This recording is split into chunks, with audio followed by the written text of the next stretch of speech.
Welcome back to another technical deep dive here in the debug zone. Today, we're tackling a big question and breaking it down with insights from other users. Hopefully, this clears up some misconceptions and helps you get the answer you need. So buckle up, stay a little curious, and let's jump right in.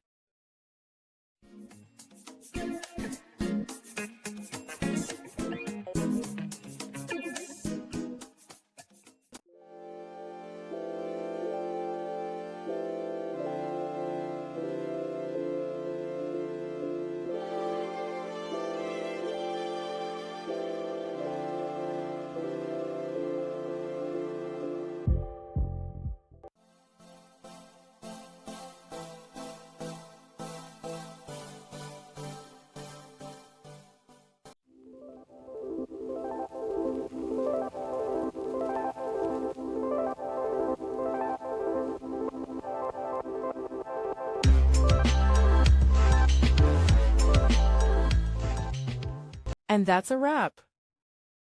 I hope you found the answer you were looking for.